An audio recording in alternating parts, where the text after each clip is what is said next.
Somebody obtained roughly 2,900 pages of messages from inside that chat and handed them to Politico, which then published the contents for the entire world to examine. Fallout tonight from a racist and violent group chat involving leaders of some young Republican groups, as reported by Politico. The outlet obtaining more than 7 months' worth of Telegram messages in which they say members muse about using gas chambers against political opponents.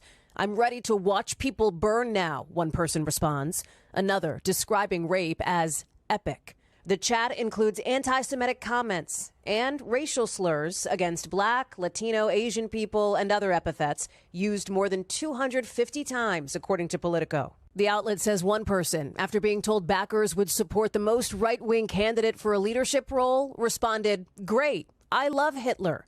At another point, someone writes, "If we ever had a leak of this chat, we would be cooked." NBC News has not independently obtained or verified the messages, which reportedly involved political advisors and strategists in New York, Arizona, Kansas, and Vermont, including a state senator there. It's revolting, it's disgusting, it's obnoxious. It's the kind of garbage the worst kinds of people say when they think no one is watching. What those pages contained was deeply disturbing. Messages referring to Black Americans with racial slurs. Messages casually joking about loading political opponents into gas chambers, the kind of Holocaust imagery that any decent human being would recoil from. Messages describing the act of rape as epic, as though sexual violence were a punchline to be laughed about among friends. And the sole elected official participating in that conversation, Vermont State Senator Samuel Douglas, a first-term Republican who had managed to capture a legislative seat in a genuinely competitive environment, a young man with an actual political future stretching out ahead of him, resigned his elected position and abandoned every party role he had been holding almost before the news cycle could fully register the story. State Senator Sam Douglas is stepping down after getting caught in a racist group chat with other young Republicans. Thank you for joining us. I'm Kiana Burks. He sent a statement to the newsroom tonight. Our Laura Ullman has the story. The digital newspaper Politico published the story on Tuesday. Young GOP leaders across the country sent racist and anti-Semitic messages in a Telegram group chat. The conversations got leaked, and Senator Douglas of Orleans County and his wife Brianna were among the contributors. In one conversation of the chat Politico shares, two young Republicans are debating if a woman is Indian or not. Sam Douglas chimes in, saying she just didn't bathe often. Sam is also reported to have written that a Jewish man may have made a mistake at a convention. The public saw exactly what had been uttered in that group, and they saw it with his participation clearly documented. His wife, who had also been active in the chat through her involvement with the Vermont Young Republicans Committee structure, surrendered her party positions as well after investigators surfaced her own anti-Semitic comment buried within the same mountain of leaked messages. The Young Republican National Federation, the official nationwide organization that the chat participants were formally affiliated with, rushed out a public statement declaring themselves horrified by the disgusting and unacceptable language exposed through the reporting, and they demanded immediate resignations from every single person involved in the conversation. Fallout has been vast. The story and our reporting has reverberated widely across the nation. By our most recent count, we have 8 of the 12 members of this chat that, as you said, is just filled with racist epithets and gay slurs and references to violence, are out of their jobs. When we started our reporting, started making the calls after laying out some of these messages in our drafts, 2 preemptively were fired from their jobs or had a job offer rescinded. And pretty soon after we published, we saw that others lost their jobs too. And that entire situation is merely the first chat. The second chat is, in certain critical respects, even more consequential, even more politically devastating because of who was sitting inside that conversation and what those people were actively discussing while the messages were flying back and forth. Trump's own innermost national security circle had created a signal group chat labeled PC Small Group. The National Security Advisor was in it. The Defense Secretary was in it. The CIA Director, the White House Chief of Staff, the Secretary of State, and the Vice President of the United States were all participants, all gathered in one supposedly secure digital room. Has reached the highest levels to include the White House. Here's what the Vice President, J.D. Vance, said about this yesterday.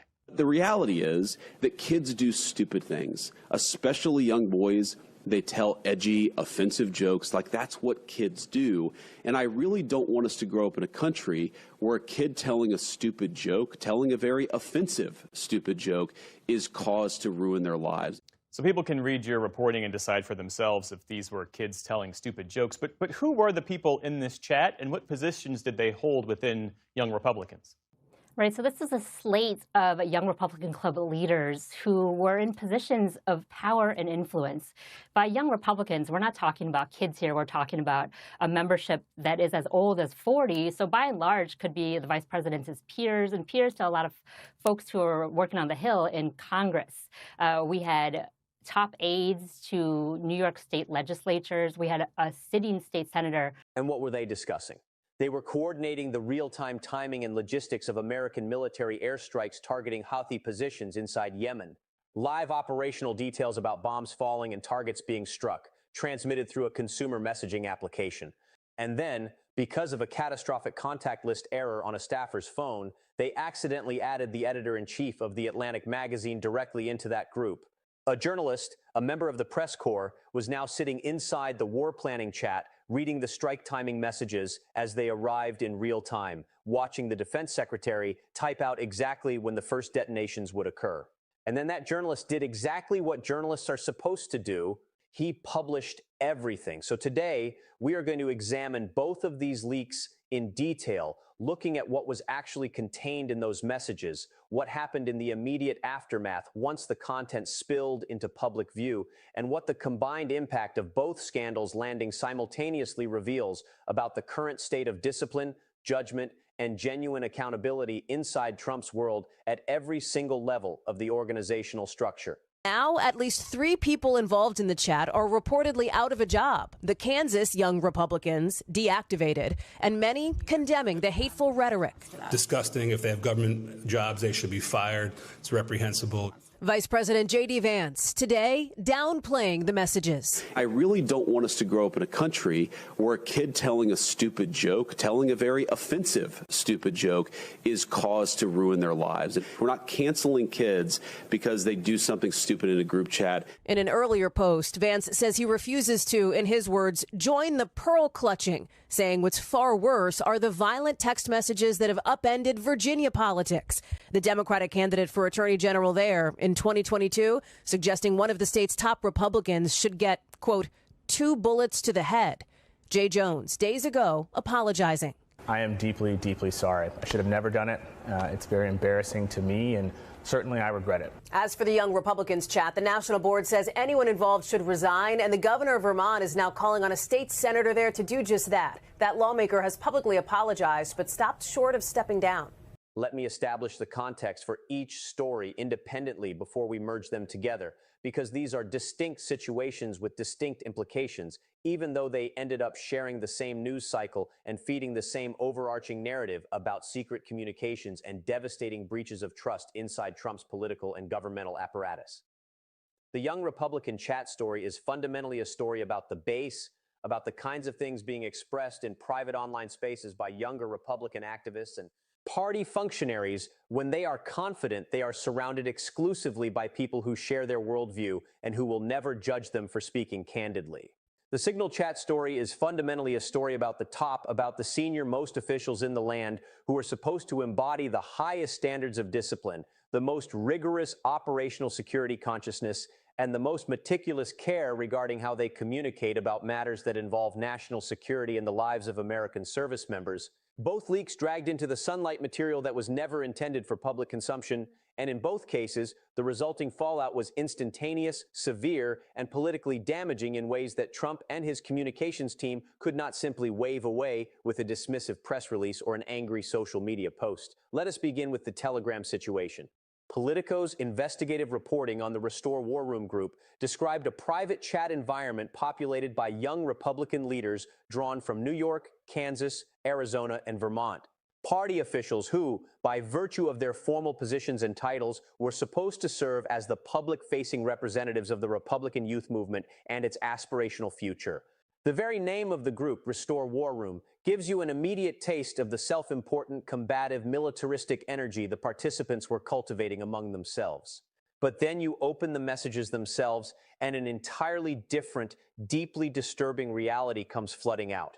The reporting published a summary of the contents, and it is essential to go through the specifics because the specificity is precisely what makes the story impossible to dismiss as vague accusations or partisan exaggerations. Messages calling Black Americans deeply offensive names, jokes about shoving political adversaries into gas chambers, references to rape being described as epic. These are not ambiguous statements open to multiple interpretations. These are not comments that can be spun or contextualized into something defensible. They are unmistakably clear, horrifying expressions of raw racism, naked anti-Semitism, and the casual glorification of sexual violence treated as entertainment. They represent exactly the category of language that, if a Democratic elected official were discovered to have deployed it inside a private group conversation, would generate weeks of sustained, unrelenting media coverage accompanied by immediate, deafening demands for resignation from every corner of the political landscape. In this particular case, to their limited credit, the Young Republican National Federation did issue that call for immediate resignations and did characterize the language as shameful and utterly unworthy of anyone bearing the Republican label. But the damage was already irreversible. The chat had existed, the messages were authentic. And Samuel Douglas had participated in the entire enterprise while actively serving as an elected state senator representing real constituents. Let us drill deeper into Samuel Douglas's specific predicament because his case stands as the most politically tangible, the most immediately career-ending element of the entire Telegram leak saga. The Washington Post zeroed in on a critical framing detail when they reported that Douglas was the only elected official participating in the chat. That distinction carries enormous weight. It signifies that among the coterie of young Republican leaders whose messages Politico obtained and published, Douglas alone had successfully crossed the threshold from party activism into genuine elected governance. He was a first-term Vermont state senator, a Republican who had managed to win a legislative seat in a state where Republicans capturing Senate seats is far from guaranteed and demands a particular style of political positioning, a specific appeal to voters who are not reflexively partisan. And yet this same man, this elected lawmaker, was simultaneously embedded in a private Telegram conversation deploying the kind of language that Politico then broadcast to the entire planet. His resignation landed with remarkable speed. He announced it would take effect the following Monday, released a statement expressing deep sorrow for the offense his remarks had triggered, and stepped away from his Senate seat along with every party role he had accumulated. His wife, who had been active in Vermont Young Republicans' organizational structures and who had also typed messages into that same chat, surrendered her party positions in parallel after investigators surfaced her own anti-Semitic contribution to the conversation during the same document review. The velocity of the double resignation, combined with the specificity of the apology language, made it unmistakably clear that both individuals recognized instantly there was no viable route to remaining in their respective positions once those messages became public property. The language was simply too precise and too severe to be reframed into something salvageable. The Young Republican National Federation's official response, while appropriate and appropriately forceful in its demand for resignations, itself communicates something revealing about the relationship between the party's formal institutional structures and what appears to be occurring in informal private spaces among the party's own activists. The YRNF described itself as horrified by the language uncovered in the chat. They labeled it disgusting and unacceptable. They insisted it directly contradicts the foundational principles of their movement. All of that represents the correct and entirely expected response from an official party organization when members of a private group affiliated with their brand are caught saying things of this nature. But the response also unavoidably raises a question that the official statement does not and perhaps cannot answer. How pervasive is this category of language inside informal private spaces among Republican activists and party officials operating at various tiers of the hierarchy? The Restore War Room was not some anonymous, unaccountable internet forum populated by faceless individuals. It was a named, identifiable assembly of young Republican leaders from multiple states, individuals who held actual positions and carried actual titles within the party apparatus. The fact that they experienced sufficient comfort to say these things to one another inside a group chat, comfortable enough to generate nearly 3,000 pages of messages saturated with this material, strongly implies that the language and the attitudes underneath it were not regarded as aberrant or marginal within the specific social and political ecosystem of that group. And that uncomfortable implication is something the Republican Party must now confront publicly, regardless of how swiftly the individual resignations were processed. Now let us pivot to the Signal chat, because this is the scandal operating at the polar opposite end of the power structure from the Telegram group, and its implications are, in certain crucial respects, exponentially more grave. The Atlantic's editor-in-chief, Jeffrey Goldberg, published a first-person account describing how he was accidentally added to a Signal conversation designated as PC Small Group. And the roster of participants in that chat was not composed of young Republican activists still climbing the ladder. This was the National Security Advisor of the United States, Mike Waltz, the Defense Secretary, Pete Hegseth, the CIA Director, John Ratcliffe, the White House Chief of Staff, Susie Wiles, the Secretary of State, Marco Rubio, the Vice President of the United States, J.D. Vance. These individuals constitute the absolute summit of the national security and executive decision-making structure. They are the people entrusted with the most sensitive information the American government possesses. And they were congregated inside a Signal group chat, a consumer-grade messaging application actively discussing the real-time timing and logistics of military strikes being conducted against Houthi targets inside Yemen. And one of them, apparently because a phone number was misassigned in a contact group on a staffer's device, accidentally inserted a journalist directly into that conversation. Goldberg reports that he sat inside the chat and read, arriving in real time, a message from Defense Secretary Pete Hegseth reporting that the first detonations in Yemen would occur 2 hours later at precisely 1:45 in the afternoon Eastern Time.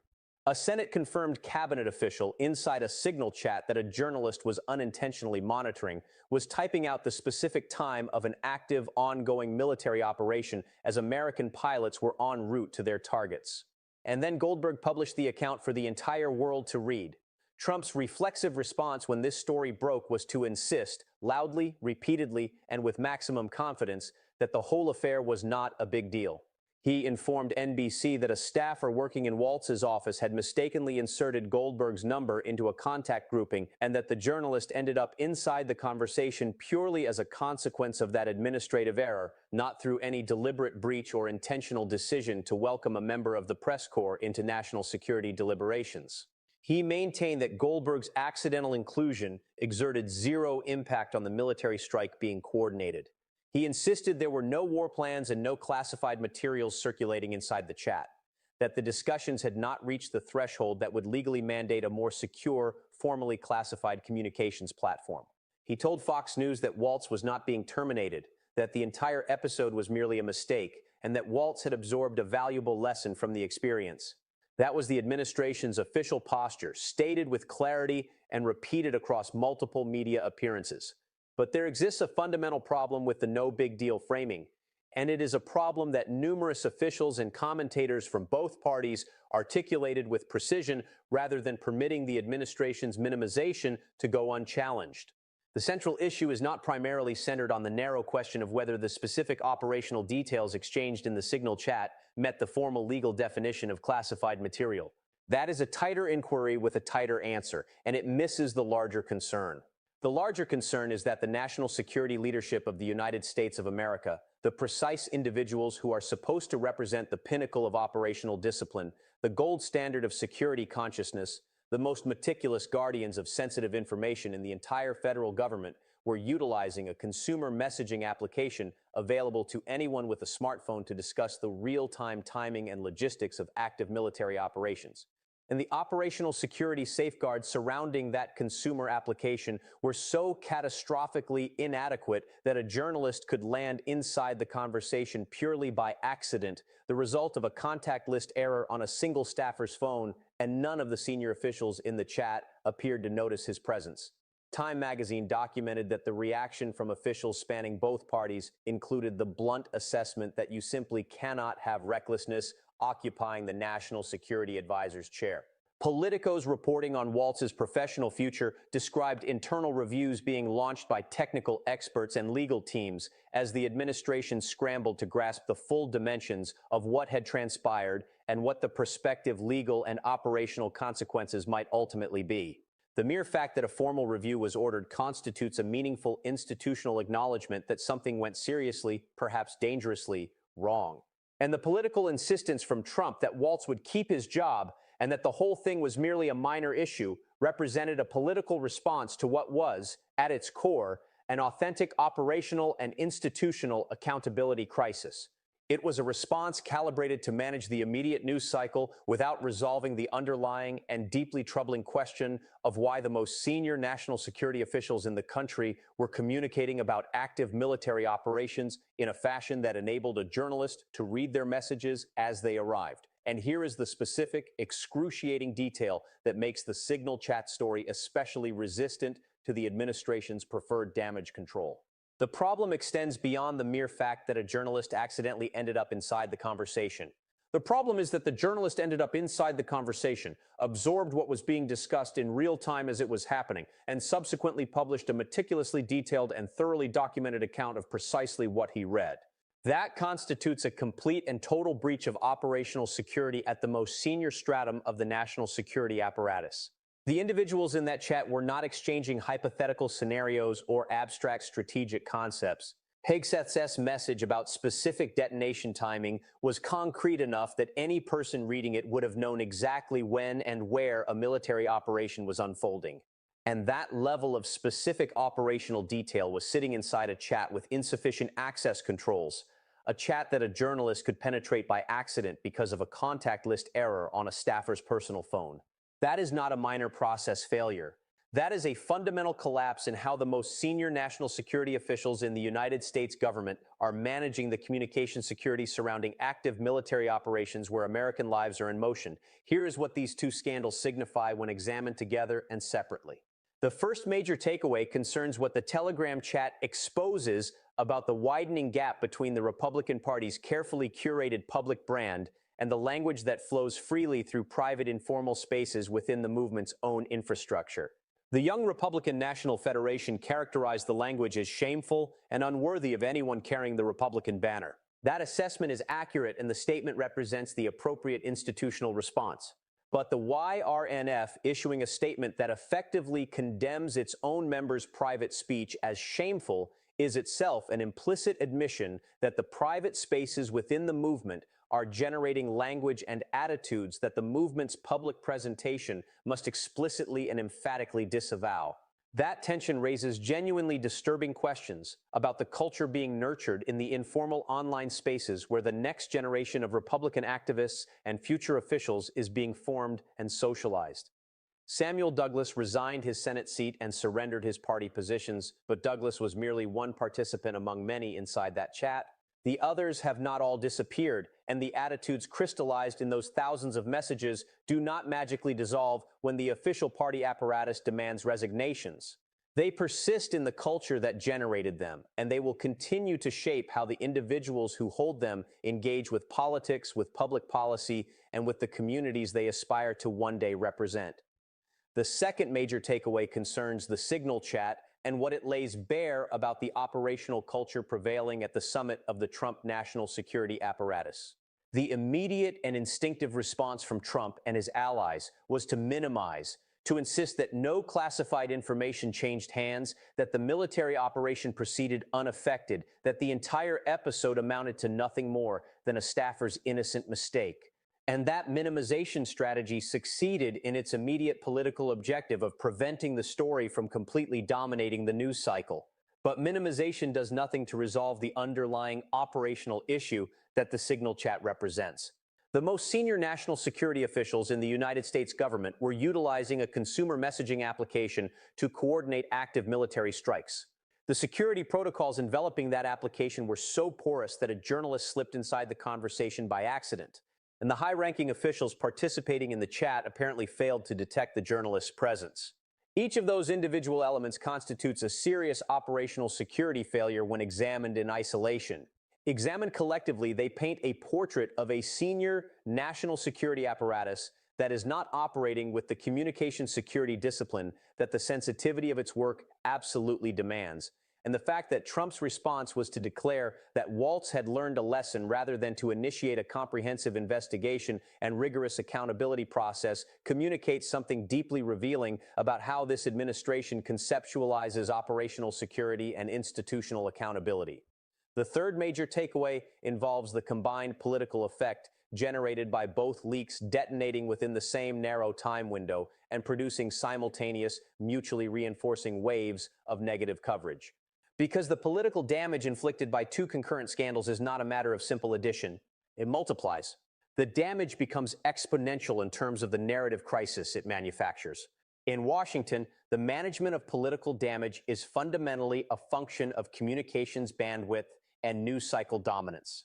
If you are contending with one scandal, you can concentrate your entire communications apparatus upon it. You can develop a consistent narrative framework, control the tempo of disclosure, and work to push the story out of the headlines before it has time to fully calcify inside the public consciousness. But if you are grappling with two simultaneous scandals erupting from completely divergent directions, one surging up from the grassroots activist base and the other cascading down from the highest peaks of the national security power structure, the bandwidth problem becomes dramatically more acute. And your capacity to steer the narrative in either direction shrinks towards zero. The Trump communications operation found itself simultaneously attempting to manage the damaging fallout from a young Republican Telegram group chat saturated with racist, anti-Semitic, and violence-glorifying content in which an elected Republican official had been an active participant, and the fallout from a national security signal chat that had accidentally looped in a journalist who read real-time military strike timing messages as they were transmitted. Those are two radically different categories of crisis, demanding radically different messaging strategies calibrated for radically different audiences, harboring radically different concerns. And both were demanding attention at the exact same moment, both generating significant coverage across every major platform, and both feeding the same damaging overarching narrative. That narrative, the story that political opponents and the critical press were more than eager to amplify and distribute, was brutally simple and devastatingly coherent. The Trump Republican operation is experiencing serious discipline and accountability failures at every tier of its structure simultaneously. From the young Republicans exchanging deeply offensive messages in a private Telegram chat, all the way up to the national security advisor managing a signal group conversation with a journalist accidentally embedded inside it, the picture is one of an organization that does not have its house in order at any level of its hierarchy. That narrative carries immense persuasive power precisely because it fuses two completely disparate stories into a single, coherent, intuitively graspable image of systemic dysfunction. The fourth and final takeaway concerns what accountability actually looked like in the aftermath of both leaks and the glaring disparity in how consequences were distributed across different levels of the power structure. Samuel Douglas surrendered his elected Senate seat. His wife abandoned her party positions. The young Republican National Federation demanded immediate resignations from everyone entangled in the Telegram chat. At the young Republican level, accountability was swift, public, and formally comprehensive. But at the national security level, where the operational failures were, in terms of genuine consequences for the nation's security and for ongoing military operations involving American lives, significantly more serious, the accountability was minimal, bordering on performative. Waltz kept his job. Trump publicly declared he was keeping his job and dismissed the entire episode as a mistake before moving on. The legal and technical review that was documented was described in carefully measured terms as an ongoing process, rather than something that had produced any public findings or triggered any visible consequences. And the officials who populated that signal chat, including Hegseth, who apparently transmitted the specific detonation timing message that a journalist read in real time, faced no public accountability whatsoever.